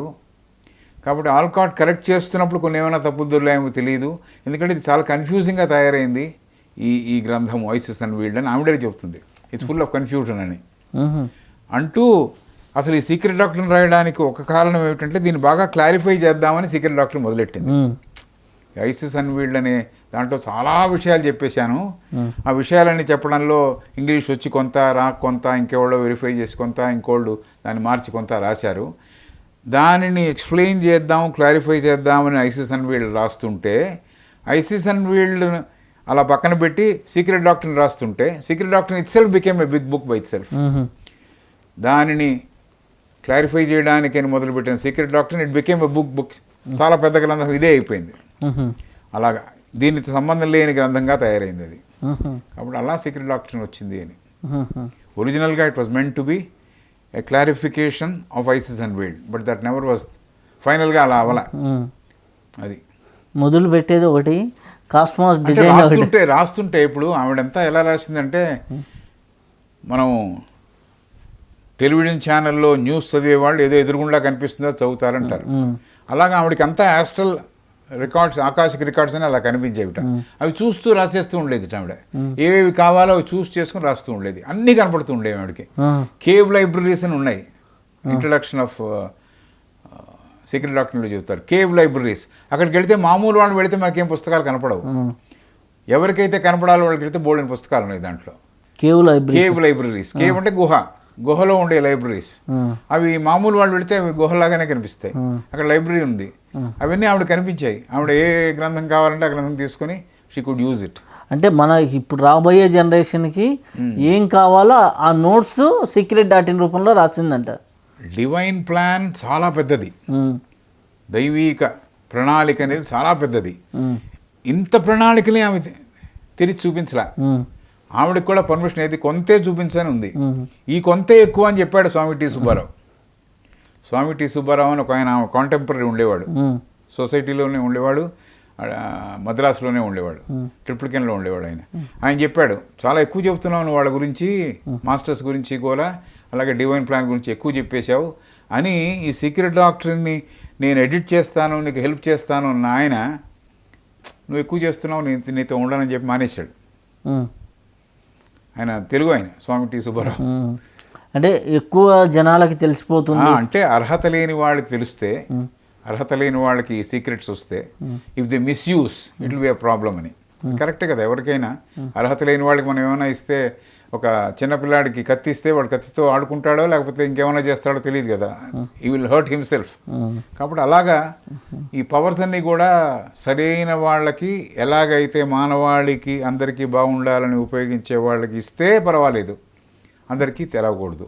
ఈ డివైన్ ప్లాన్ కూడా ఏదో కొంత lifted a small corner of the divine plan అని చెబుతారు. కొద్దిగా తెలిసింది, అదే ఇంత ఉంది, అంత కావాలంటే ఇంకెంత ఉంటుందో మనకు తెలియదు. అంటే ఇది ఎలా ఆవిష్కరింపబడుతుందంటే, ఎవరైతే ఈ విషయాన్ని తెలుసుకొని అక్కడి నుంచి ఇంకా ఉందా అని ధ్యానం చేసేవాళ్ళు కూర్చుంటే, ఆ ధ్యానం చేసేవాళ్ళకి ఇంకా కొంత స్లోగా ఆవిష్కరింపబడుతుంది అనేది సత్యం. ఊరికి ఒక పేజీ మాత్రమే కొద్దిగా ఒక కార్నర్ మటుకు తెలిసింది. ఒక కార్నర్ మటుకు ఓపెన్ చేసి చూపించారు. ఆ కార్నరే దాదాపులో వచ్చేసి వాల్యూమ్ 1 750 పేజీలు, 800 ఐసిస్ అండ్ వీల్డ్ అదో 1400, ఇదో 1400, చాలా ఉంది. ఇది మనకు తెలిసింది 6 వాల్యూమ్స్ ఉన్నాయి. 6 వాల్యూమ్స్ కలుపుకుంటే చాలా ఇది secret.in. మెయిన్ వారు రాసిన secret.in, Isis Unveiled, Key to Theosophy అనే పుస్తకము, తర్వాత ప్రాక్టికల్ అకల్టిజం అనే పుస్తకం. ప్రాక్టికల్ అకల్టిజం అంటే మానవ జాతి అంటే గుప్తంగా ఉన్న శాస్త్రం, secret science which will improve the condition of man. ఇక్కడ ఉన్న స్థితి నుంచి ఇంకో స్థితికి చేర్చే ఒక శాస్త్రం, గుప్త జ్ఞానం. ఇది సైన్స్. నేను ఈ పదం ఎక్కడ విన్నానంటే వేరే ఒక మాస్టర్ గారి దగ్గర విన్నా, గుప్త జ్ఞానం. ఎందుకంటే ఈయన కూడా చెప్పుంటాడు, ఈవిడకి మాస్టర్ ఒక పట్టి ఇచ్చారు, దాంట్లో ఏమేమి సోపానములు అని, సువర్ణ సోపానములు అని. ఈకే వాళ్ళందరూ దీన్ని బాగా పట్టుకుంటారు. ఈకే వాళ్ళు అంటే మేము పట్టుకున్నాం దాన్ని. ఆ సువర్ణ సోపానములు ఒక్కొక్క మెట్టు ఎక్కుతూ ఉంటే, ఎందుకు ఎక్కాలి అంటే పర్ఫెక్షన్ ఆఫ్ హ్యుమానిటీ, అది ఎయిమ్ అని. A clean life, an open mind, a pure heart, an eager intellect, an unveiled spiritual perception, a brotherliness for one co-disciple, a readiness to give and receive advice and instruction, a loyal sense of duty to the teacher, a willing obedience to the behests of truth. Once we have placed our confidence in and believe the teacher to be in possession of it, a courageous endurance of personal injustice, a brave declaration of principles, a valiant defense of those who are unjustly attacked, and a constant eye to the ideal of human progression and perfection. A constant eye. A constant eye, not something I do today, I will not do tomorrow. No, a constant eye to the ideal of human progression and perfection. These are the golden stairs up the steps of which a learner may climb to the temple of divine wisdom. Divine wisdom is theosophy. అక్కడికి వెళ్ళాలంటే ఇవన్నీ చేయాలి. A man who should have all these qualifications, 16 qualifications ఎలా అయితే రాముడికి ఉన్నాయని ఆయన అడిగాడో అలాగా ఇవన్నీ జరిగితే కానీ ఈ 16 స్టెప్పులు ఎక్కాలి. ఎక్కితే కంటిన్యూస్గా if I'm at it, if I'm working for the human progression and perfection, it is not my perfection which I'm bother about. Automatic 16 అయిపోతే ఆటోమేటిక్గా నువ్వే పర్ఫెక్షన్ చేసేస్తుంటావు. కొంతమంది నీ perfection it is already included in it, but you are working for the perfection of everybody else. హ్యుమానిటీలో ఏ ఒక్కరు ఆ పర్ఫెక్ట్ స్థితికి వెళ్ళినా, ఎవరు పరిపూర్ణ స్థితికి వెళ్ళినా హ్యుమానిటీ అంతా ఆనందపడుతుందని కదా. హ్యుమానిటీ అంతా ఆనందపడుతుంది. Everybody is benefited. Yuri Gagarin moon మీదకి నడిచినప్పుడు the entire humanity got benefited. Everybody was happy. Somebody was there on the moon అని. అలాగా ఎవరైతే పరిపూర్ణత్వాన్ని పొందుతారో, ఎప్పుడైతే రియలైజేషన్ పొందుతారో, ఎవ్రీబడి ఈజ్ హ్యాపీ. ఇప్పుడు మాస్టర్ సివివి గారు ఆ డివైన్ ఇదిని ఇంటికి చూపించినప్పుడు కొన్ని ఊర్లు చూసినప్పుడు ఆటోమేటిక్గా అది ఎంతోమందికి ఇన్స్పిరేషన్ ఇచ్చి ఎంతోమంది మాస్టర్స్ బయటికి రావడం జరిగింది. అట్లాంటి ఒక ఇన్స్పిరేషన్ సంఘటనే చాలా ఇది జరుగుతుంది. ఆయన ఒకప్పుడు కన్వెన్షన్ అటెండ్ అయిన వాడు. బ్లావెట్స్కీ టైంలో, ఆల్కాట్ టైంలో CVV attended one of the conventions of the Theosophical Society. దీంట్లోంచి బయటకు వెళ్ళిపోయిన ఆయన థియోసాఫికల్ నుంచి practice he had his own some divine vision ఏదో దొరికింది. దాంతో ఆయన బయటకు వెళ్ళిపోయి ఆ యోగం వేరే పెట్టాడు పేరు. భర్తృతారక రాజయోగమో ఏదో పెట్టాడు కదా ఆయన. సివివి యోగాన్ని అలా అంటారు. So if you that is one school of thought. But ఇక్కడ ఎవరికి కూడా Blavatsky there and it ends there అని ఒక సిద్ధాంతం అయితే లేదు. బ్లావెట్స్కీ కూడా ఏం చెబుతుందంటే, నేను చెప్పానని కాబట్టి మీరు నమ్మద్దు, నేను చెప్పానని మీరు నమ్మక్కర్లేదు. చెప్పిన దాన్ని, విన్నదాన్ని బాగా ఆకళింపు చేసుకుని దాన్ని నీ దృష్టిలో పెట్టి దాని మీద బాగా మననం చేసి నిధిధ్యాసతో పెట్టి బాగా అర్థం చేసుకొని దానిని నువ్వు సత్యముగా పరిగణిస్తేనే, నువ్వు ఒప్పుకుంటేనే దాన్ని సత్యంగా తీసుకో. లేకపోతే you don't have to think it has handed over. I say to X accepts it, that he is second hand. Master Blavatsky గారికి secret.in కానివ్వండి, ఈ బుక్స్ని 3 మాస్టర్స్ డిక్టేట్ చేశారు అంటారు. అది ఎంతవరకు నిజం? కొన్ని పోర్షన్స్ డిక్టేట్ చేశారనేది వాస్తవం. ఎందుకంటే ఈ ఐసిస్ అన్వీల్డ్ రాసేప్పుడు ఆవిడ కొన్ని పేజీలు రాసి పడుకునేది, 2 దాకా రాసి పడుకునేది. 2 దాకా రాసి అది చూసినట్టు రాసి పడుకునేది. బట్ దానికి కూడా ఒక పర్టికులర్ టైం షెడ్యూల్ ఉంటుంది కదా, ఇంతలోపు అయిపోవాలి అని వాళ్ళు అనుకున్నారు. ఆవిడ లేచి చూసేప్పటికి ఈవిడ హ్యాండ్ రైటింగ్ ఇంకో 25 పేజీలు రాసి ఉండేది. ఈవిడ హ్యాండ్ రైటింగ్లోనే ఇది ఎప్పుడు నేను రాశానా అనుకుంటే ఇంకెవరో చేసినట్టే కదా ఆ పని. సో అట్లా చేసిన హెల్ప్ ఉంది. కొన్నిసార్లు వారు చెప్పిన మ్యాటరు ఈవిడ ప్రొడ్యూస్ చేసింది కూడా ఉంది. ఇప్పుడు మాస్టర్స్ అంత ప్లాన్ చూపించాలనుకున్నప్పుడు అవును, వేరే ఏదో లాంగ్వేజ్లో చూపించారు. ఈమె ఇంగ్లీష్లో రాయడానికి చాలా కష్టపడింది. అదేదో ఇంగ్లీష్లో చూపించుంటే ఈమెకి ఈజీ అయ్యేది కదా. లేదా ఆ truths unfortunately they were in that language, that particular. ఇప్పుడు ఇవన్నీ కూడా even though it is English, even though what she has written is English in the Secret Doctrine, it is all in a language of allegory. పైకి కనిపించేది ఒకటి, బాగా అర్థం చేసుకొని బాగా దాని మీద దృష్టి పెట్టి అంతర్లీనమైన అర్థం చేసుకోవడం ఇంకోటి. ఇంగ్లీష్ కూడా స్ట్రైట్గా లేదు, ఇంగ్లీష్లో చెప్పినా కూడా స్ట్రైట్గా లేదు, ఎలిగరీ. ఎందుకంటే అంత ఈజీగా అలా పట్టుకోవడానికి వీలు లేదు, స్టోరీ బుక్ లాగా చదవడానికి లేదు. లేదు. ఇంకోటి దాంట్లో చదివేటప్పుడు secret.in ఏ చాప్టర్ ముందర చదివితే అర్థమయ్యేదానికి ఒక ప్రిన్సిపల్ ఉందంట. అది నాకు తెలుసు ఎవరో దీన్ని ప్రాచుర్యంలోకి తీసుకొచ్చారో. అంటే మాస్టర్ ఈకే స్కూల్ వాళ్ళు ఒక కథ చెబుతారు. ఆయన ఎక్కడో ఒకసారి టీ తాగడానికి ఎక్కడో కూర్చుంటే ఎవరో ఒక అతను వచ్చి ఈ చాప్టర్తో మొదలెట్టవా నువ్వు తొందరగా వస్తుంది అని చెప్పారు అన్నట్టుగా ఒక కథ. ఆయనే ఇంకోసారి ఏం చెప్పారంటే, నువ్వు అడవిలో ఒక చోట ఒక్కడిని ఉన్నప్పుడు అలా నాకు కొన్ని కనపడింది నేను చదివినప్పుడు నాకు అర్థమైంది అంటాడు. ఎక్కడి నుంచి మొదలెట్టినా ఎలా మొదలెట్టినా దాంట్లో ఉన్న విషయాలు చాలా ఉన్నాయి. Either Isis Unveiled or Secret డాక్టరీన్లో చాలా విషయాలు ఉన్నాయి. ఫర్ ఎగ్జాంపుల్ చాల్డియన్ థియరీ ఉంది, కబాలిస్ థియరీ ఉంది, జూస్ థియరీ ఉంది, నాస్టిక్స్ అంటే ఎర్లియస్ట్ క్రిస్టియన్స్ వాళ్ళ థియరీ ఉన్నాయి, బోల్డెన్ ఉన్నాయి. ఎన్నెన్ని మనం ఒకదాని తర్వాత ఒకటి చదువుతూ ఉంటే ఎప్పటికవును. కాబట్టి there is a method of study in this అని చెప్తారు. నువ్వు ఎక్కడ మొదలెట్టావు, ఎక్కడ ఎండ్ చేసావు, ఎట్లా చేస్తే ఇప్పుడు భగవద్గీతలో కొంతమంది పురుషోత్తమ ప్రాప్తియో అది ముందర చదివితే ఈజీగా మిగతావన్నీ చదువుతారు, ఫస్ట్ చదివితే ఎప్పటికీ ముందరికెళ్ళరు అని. విషాద యోగం కాబట్టి ఫస్ట్ది అది చదివితే ఎప్పుడు అక్కడే ఉంటారు అని. అక్కడ మొదలెట్టిన వాళ్ళు కూడా చాలామంది కంప్లీట్ చేసిన వాళ్ళు ఉన్నారు, అటు మొదలెట్టిన వాళ్ళు కూడా ఆపేసిన వాళ్ళు ఉన్నారు. కావాల్సింది మనిషికి ఉండాల్సిన ఒక ఉత్సుకత, జిజ్ఞాస అది ఉండాలి.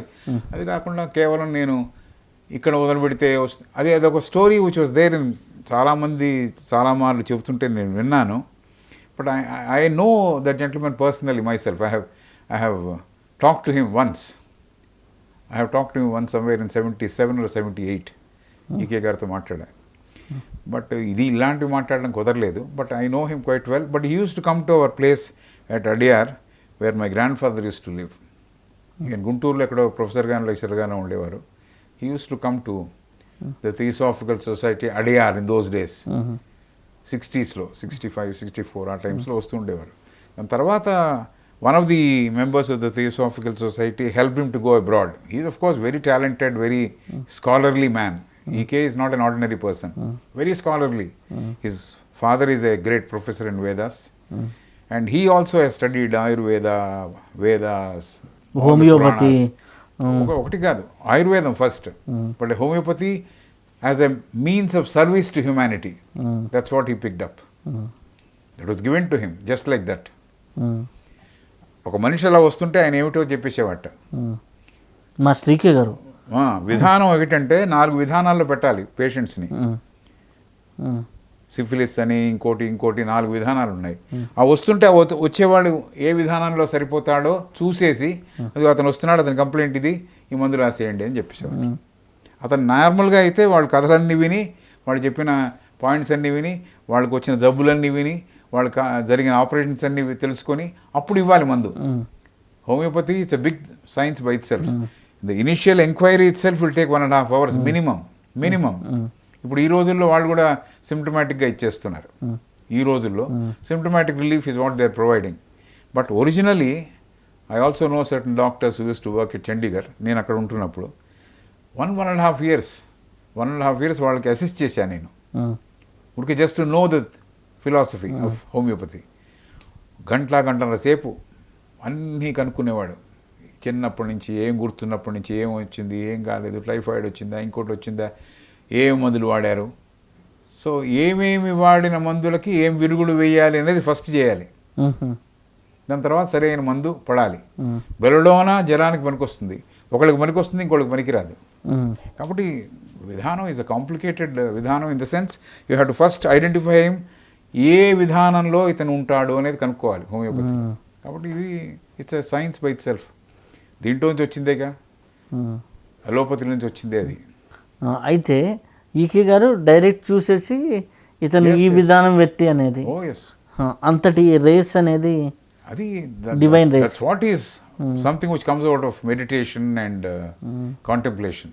ఇప్పుడు జీవితం అంతా కూడా కాంటెంప్లేటివ్ లివింగ్తో ఉన్నవాడికి, కాంటెంప్లేటివ్ లివింగ్ అంటే మామూలు పద్ధతిలో ఆర్డినరీగా జీవించకుండా anything and everything is with contemplation. Even including భోజనం చేయాలా, టైం అయిందా, ఆకలేస్తోందా, ఆకలేస్తేనే తిందాం, ప్రతిదీ ఆలోచనాపూర్వకమైన జీవితం. అది అలవాటైన వాళ్ళకి చూస్తుంటే తెలిసిపోతుంది ఎవరు ఏమిటి, ఎలాంటి వాళ్ళు, మనం వీళ్ళతో ఎంతకుముందే పరిచయం ఉందా, కొత్తగా పరిచయం అయిందా, ఇవన్నీ తెలిసిపోతుంది. ఐసిస్ అండ్ విల్ తర్వాత సీక్రెట్.in. అవును. సీక్రెట్.in తర్వాత 89లో కీ టు థియాసఫీ వచ్చింది, కీ-టు థియాసఫీ, ప్రాక్టికల్ అకల్టిజం వచ్చింది, ప్రాక్టికల్ అక్కడ వాయిస్ ఆఫ్ సైలెన్స్ అని వండర్ఫుల్ పుస్తకం వచ్చింది. Voice of science, voice of silence అని, అది బుక్ ఆఫ్ గోల్డెన్ ప్రిసెప్ట్స్ అని అంటారు, ఇంగ్లీష్లో ఉందని. బట్ హెచ్పి బ్లావెట్స్కి వాళ్ళ చెల్లెలికి ఉత్తరం రాస్తూ నీరాకి ఓ మాట చెప్పింది, దీని ఒరిజినల్ ఒక తెలుగు పుస్తకము అని. Original of the voice of the silence ఇది తెలుగు బుక్ అని రాసింది ఆవిడే. తెలుగు బుక్ని ఇంగ్లీష్లోకి రాసింది. అంటే ఆవిడ ఒకసారి చూసింది, ఒకసారి చూస్తే ఆవిడకి 90 సూత్రాలు ఉంటే 39 సూత్రాలు బైహార్ట్ చేసింది. 90 సూత్రాలు ఉంటే 39 సూత్రాలని బైహార్ట్ చేసేసింది ఒకసారి చూడడంలో. అవే పొందుపరిచింది దాంట్లో 39 అంతే. 39 సూత్రాలు, ఆ కామెంటరీ, ఇంట్రడక్షన్ అవన్నీ ఉన్నాయి దాంట్లో. అంటే మొత్తం 90 సూత్రాలు ఉన్నాయి, నేను 39 మాత్రమే నేను గ్రహించగలిగానని చెబుతున్నాడు చాలా సింపుల్గా. అంటే ఆ 90 సూత్రాలున్న ఒరిజినల్ తెలుగు పుస్తకం ఇప్పటికి దొరకలే, ఎవరికి దొరకలే. చాలా మంది ట్రై చేశారు. అంటే మాకు తెలిసిన తర్వాత కూడా ఓ 10 ఏళ్ళు అవుతోంది. నేను I was just referring to some old letters and I came across this. She wrote to her sister, HBB says this is a Telugu book, and there is another very senior theosophist who is living at Adyar now. He also tried his best. He is a writer by himself. So he is stupendous writer. Chala volumes and volumes of పుస్తకాలు రాశారు, మామూలు stories, theosophy and so many things. ఆయన కూడా చాలా try చేశారు, ఎక్కడన్నా దీని original దొరుకుతుందా అంటే. ఆ ఒరిజినల్ బుక్ నేమ్ మెన్షన్ చేయాల, ఇంగ్లీష్లో ఉంది బుక్ ఆఫ్ గోల్డెన్ ప్రిసెప్ట్స్ అని. బుక్ ఆఫ్ గోల్డెన్ ప్రిసెప్ట్స్ అది నాగార్జున వారి కాలములో గుంటూరు ఆ ప్రాంతంలో ఉండిన పుస్తకం ఏమో అని ఒక ఊహ. దిస్ ఇస్ ఊహ, కరెక్ట్గా ఇది అని మనం దాని మీద చేయబెట్టలేం. అంటే మనకు అనిపిస్తుంది తెలుగు పుస్తకం ఇంకెక్కడ ఉండాలి అంతే. నాగార్జున వాళ్ళంతా అక్కడ ఉన్నారు కదా. సూత్రాలు, దలైలామా వెంట కాలచక్ర, ఈ వెంట Guntur and all those places. So అనిపిస్తుంది అక్కడ ఉందేమో అని, అక్కడ ఉండిందేమో. ఎందుకంటే ఈ for example the book on which secret doctrine is based or ISIS and wild is based, ఒక ఆర్కేయిక్ పుస్తకం ఒకటి ఉంది, చాలా ఓల్డ్ పుస్తకం అని చెబుతుంది ఆవిడ. చాలా ఓల్డ్ పుస్తకము, ఏ మెటీరియల్ మీద రాయబడిందో కూడా మాకు అర్థం కావట్లేదు, అలాంటి పుస్తకం ఒకటి ఉంది అని. ఇలాంటి పుస్తకం ఎక్కడన్నా వరల్డ్లో, ఎక్కడన్నా ప్రపంచంలో ఏ లైబ్రరీలోనే ఉందే అని వెతికారు, దొరకలే. They couldn't get it. So ఇవన్నీ పార్ట్ ఆఫ్ ఆకాశిక్ రికార్డ్స్. అది something which we need to understand. ఇది వాయిస్ ఆఫ్ సైలెన్స్ అనేది ఎన్ని పేజీల బుక్ అండి? Maybe it's a small book in the quarter size and maybe about 140 pages including introduction, everything, but each is a sutra by itself. And దాన్ని చాలా విశ్లేషిస్తూ, ధ్యానిస్తూ, చదువుకుంటూ, అన్వయం చేసుకుంటూ వెళ్ళాల్సిన, లైక్ సిద్ధ సూత్రాల్లాగా. అలా అంతే, సేమ్ థింగ్. అసలు సిద్ధులు సంపాదించక ముందు నీకు అర్హతలు ఏమిటి అనేది కూడా మొదలెట్టింది ఆవిడ. నువ్వు సిద్ధులు సంపాదించడం కోసం పరిగెత్తడం కాదు, దాని వెంట పరిగెత్తడం కాదు, నువ్వు అర్హతలు సంపాదించాలి. ఏమిటి అర్హతలు అనేది వాయిస్ ఆఫ్ సైలెన్స్ దాంట్లో పొందుపరిచింది ఆవిడ.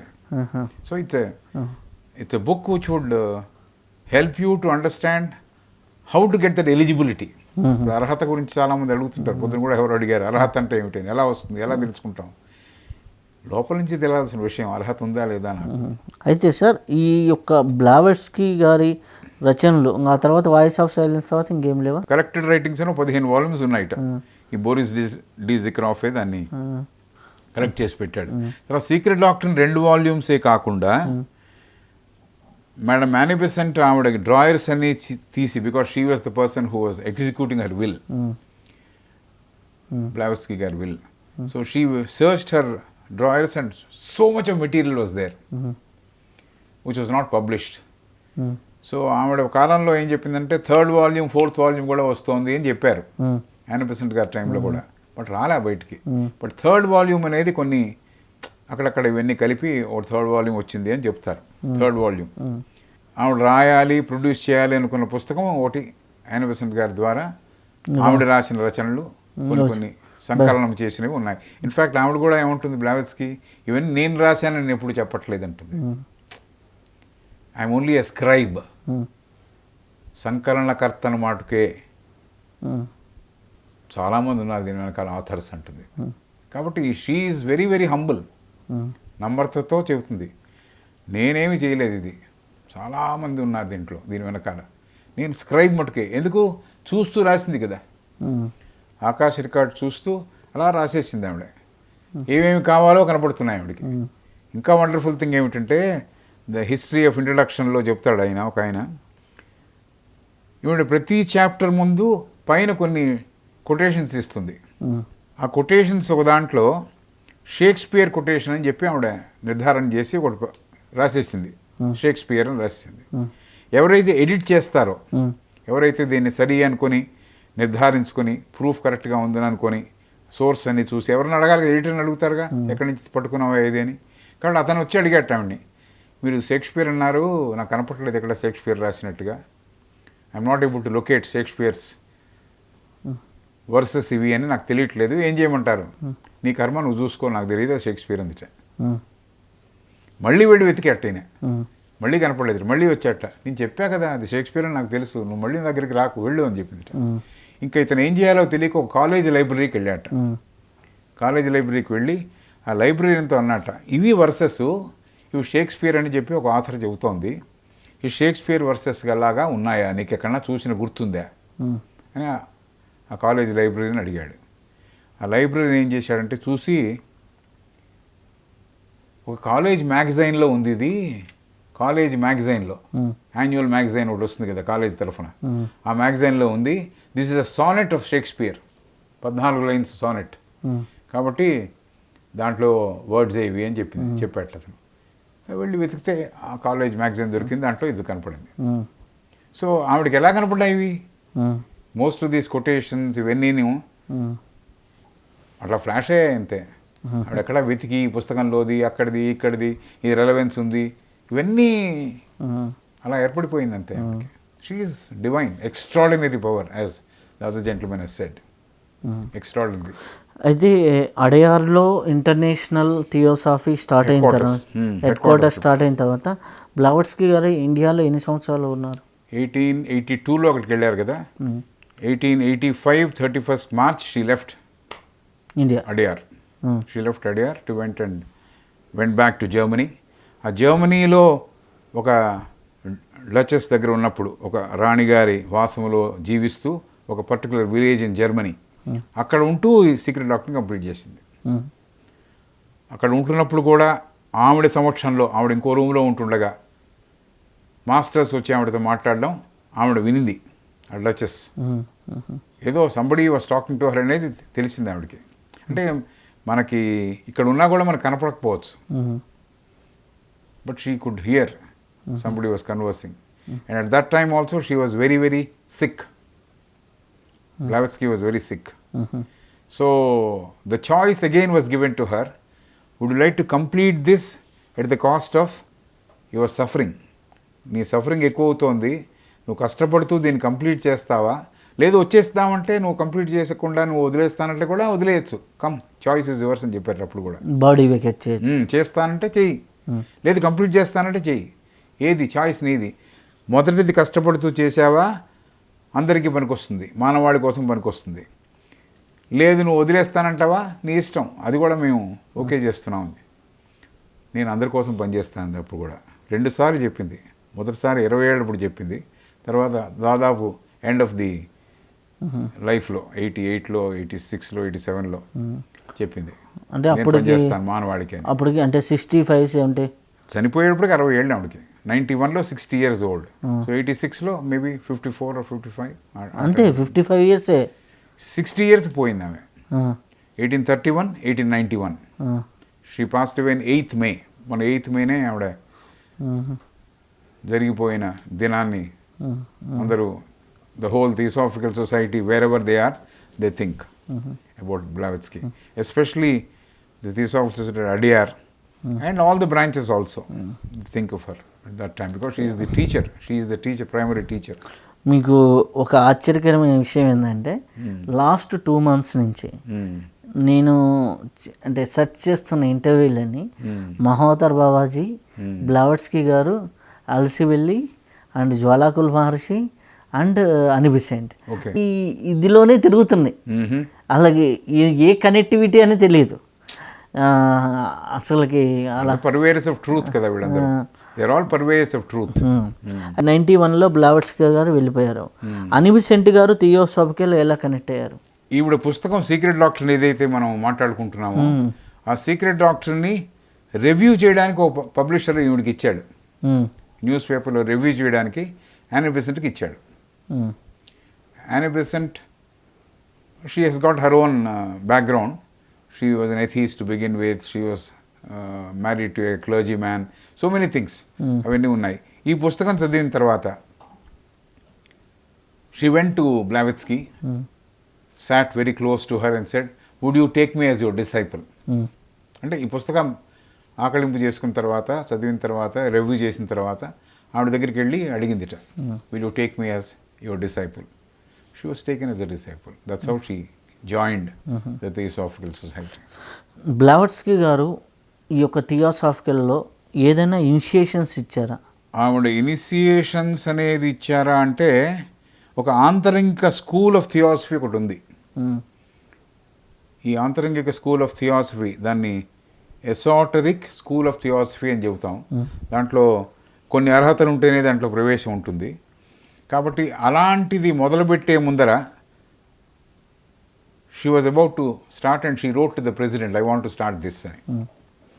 నిజానికి చెప్పాలంటే దివ్యజ్ఞాన సమాజంలో ఒకప్పుడు చేరాలంటే కూడా applications were screened originally.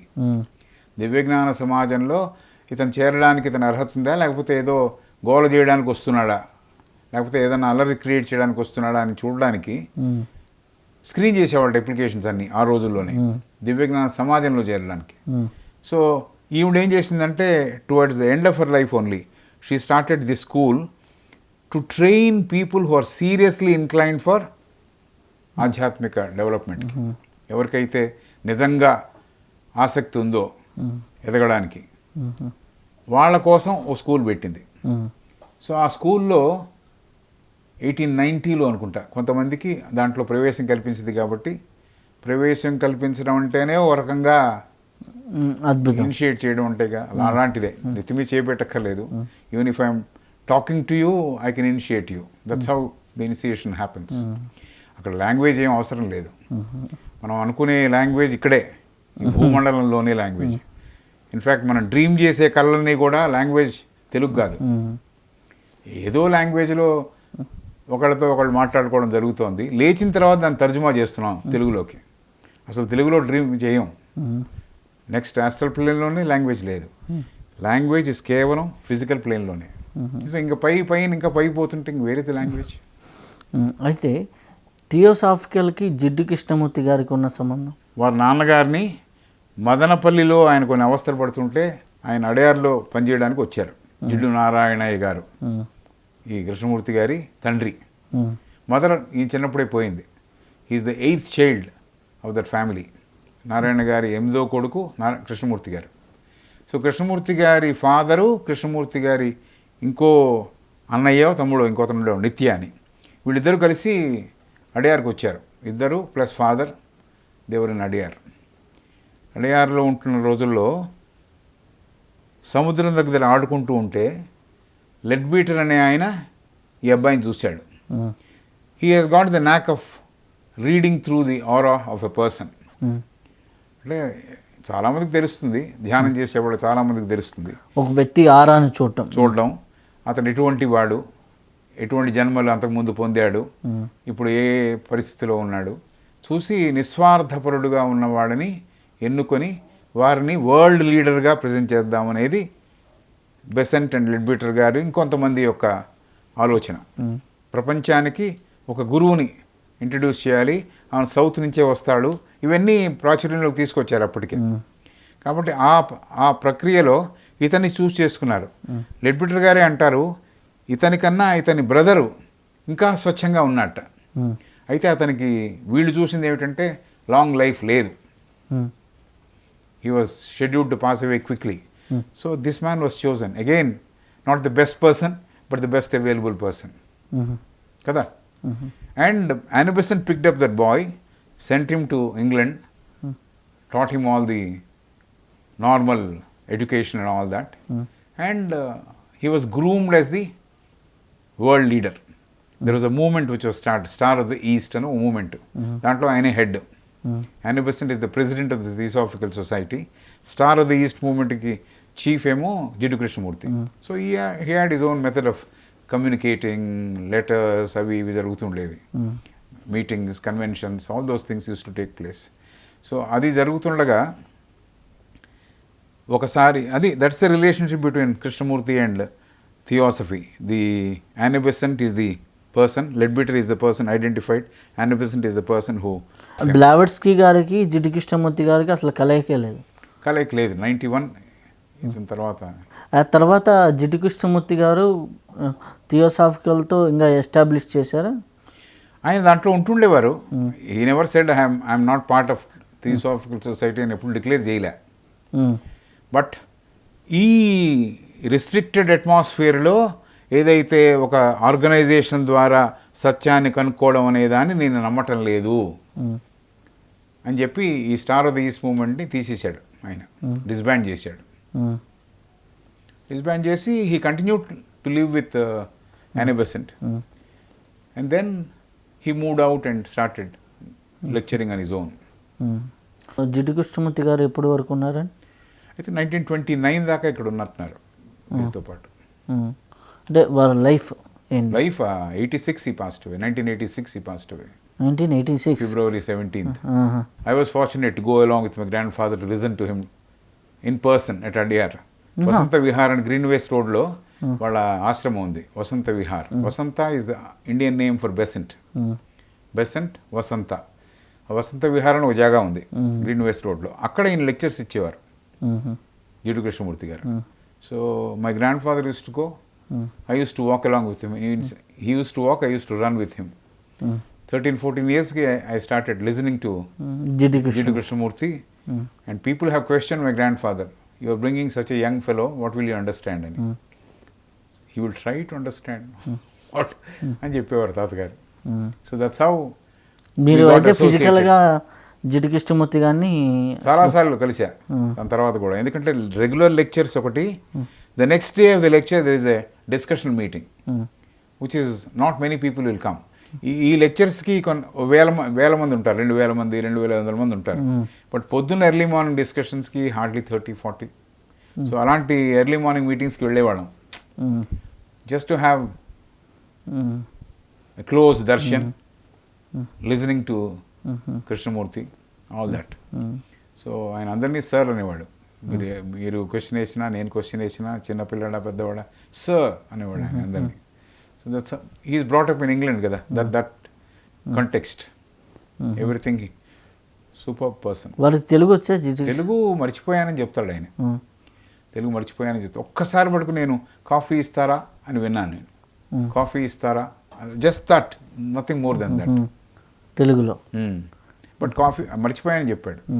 A lot of people have asked him, do you remember Telugu? You're from Madanapalli. Oh, is that so? I don't remember, anted. He's a universal citizen. Where is the question of remembering Madanapalli? Or for that matter, Adyar? He says, I belong to everyone. మదనపల్లిలో ఏదైనా school ఏదైనా start college ఉంది for Besant start చేసిన college ఉంది. Besant Theosophical college ఉంది మదనపల్లిలో. But he started a school somewhere near Chittoor, Horsley Hills దగ్గర. Rishi valley school అంటారు దాన్ని. Rishi valley school. That started by him. He also started similar schools in Varanasi, Rajghat. So there are schools. Main మనకి Theosophical నుంచి Annie Besant బుక్స్ని, అలాగే చూసుకుంటే Blavatsky గారి బుక్స్ని, అలాగే HS Allcott, వీళ్ళు main fillers. HP Blavatsky is the principal contributor, main prime teacher, Blavatsky. Based on her writings, there are a lot of people who have written. Every president perhaps has contributed. Annie Besant was the president, number 2. Number 3 was George S. Arundel, who was married to Rukmini Devi. Rukmini Devi and a lady undedi. She was exponent of Bharatanatyam. She got married to Arundel. So Dr. Arundel was the 3rd president. 4th president is from Sri Lanka by name Janaraja Dasa. And then fifth president is one brother Sriram, N. Sriram, Nilakantha Sriram. He is from Tanjore, Tamil Nadu. And then one Scottishman brought up in England by name John B.S. Coates was the next president. And after that, Mrs. Bernier, who incidentally happens to be Sriram's daughter, Radha S. Bernier. She married a Swiss gentleman, so that's the name. Radha is her name. She is daughter of Sriram. And then after that, I think we now have one American by name Tim Boyd. He is the president now. Tim Boyd. వీరు అంటే ఇప్పుడు operating ఇక్కడి నుంచి జరుగుతుందా? Actually Adyar, but president can stay anywhere, and now that we have this communications, Zoom, that, this, anything is possible. ఈ communication Yes. మీరు secret.in మనకి క్లాసులాగా చెప్పాలంటే ఎన్ని రోజులు పడుతుంది? We'll sit for another time and decide how we can ఎట్లా divide చేయాలి, ఎంతెంత ఒక్కొక్క ఎపిసోడ్కి పడుతుంది అనేది ఆలోచిద్దాం. డెఫినెట్గా we can take that forward. Okay, ఖచ్చితంగా.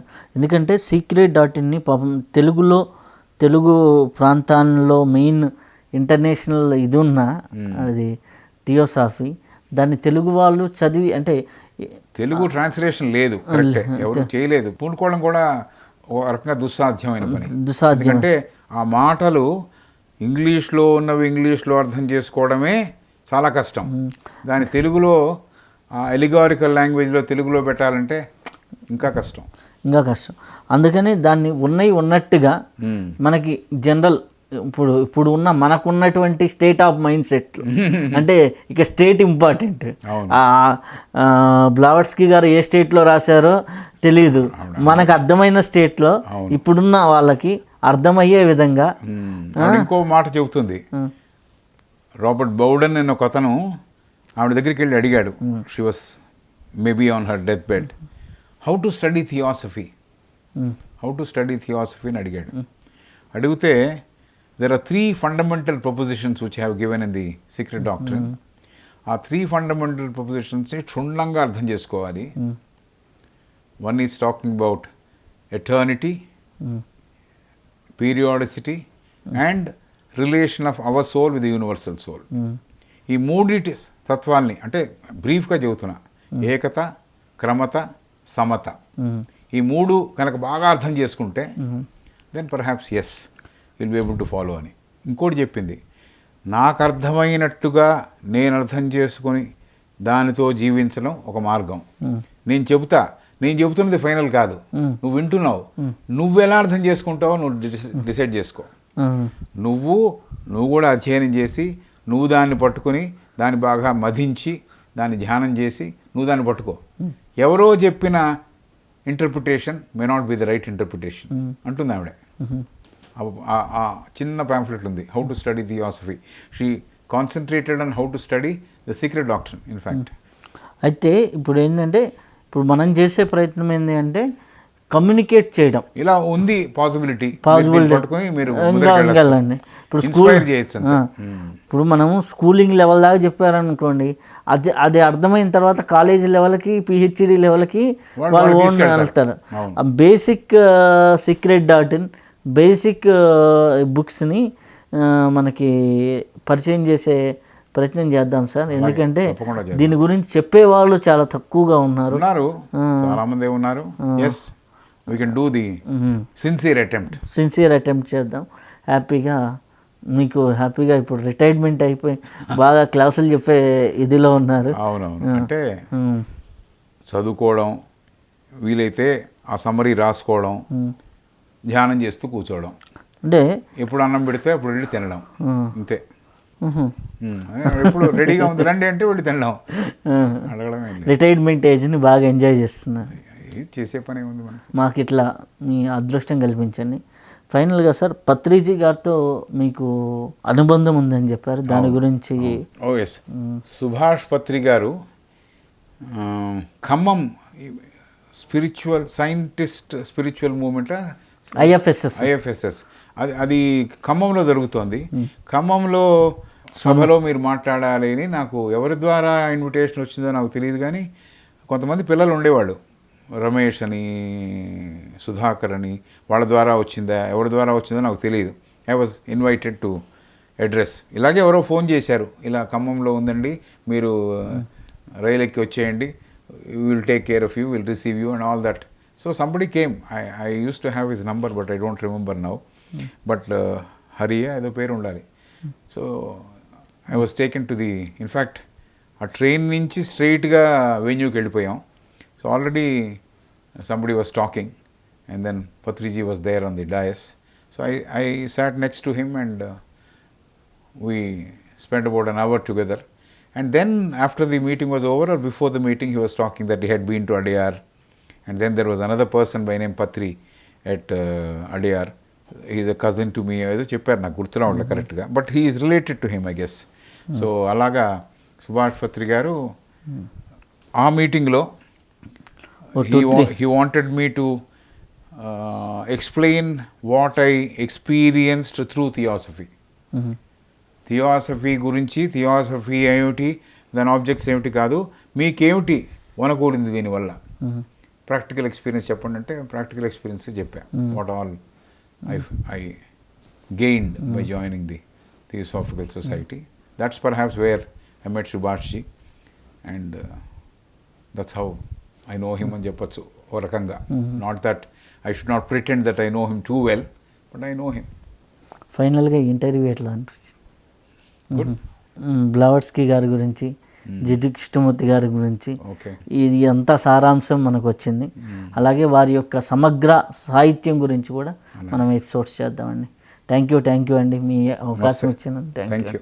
మనము గురుగారితో ఇప్పటి వరకు చర్చా వేదిక చేసుకున్నాం. ఈ చర్చా వేదికలో మనం థియోసాఫికల్ విధానం ఏంటి, అసలు ఏ ప్రిన్సిపల్స్ మీద స్టార్ట్ అయింది, అలాగే బ్లవట్స్కీ గారు ఎన్ని సంవత్సరాలు జీవించారు, వారు రాసిన రచనలు ఏంటి, అలాగే అనిబిసెంట్ గారు ఎలా బ్లవట్స్కీ గారికి పరిచయం కనెక్ట్ అయ్యారు, అలాగే వచ్చేసి మనకి జిడ్డు కృష్ణమూర్తి గారు ఎలా అనిబిసెంట్ గారికి కనెక్ట్ అయ్యారు, ఆ తర్వాత జరిగిన విషయాలు ఏంటి, థియోసాఫికల్ మొత్తం ఒక అవుట్లుక్ అనేది మనం ఈ ఎపిసోడ్లో తీసుకోవడం జరిగింది. అలాగే బ్లవట్స్కీ గారి ఎన్నో రచనలు ఉన్నాయి, ఆ రచనల గురించి ఒక్కొక్క రచన గురించి ఒక్కొక్క ఎపిసోడ్స్ రూపంలో చేద్దాం. దానికి గురుగారు అంగీకరించినందుకు వారికి స్పెషల్గా థ్యాంక్స్ చెప్తూ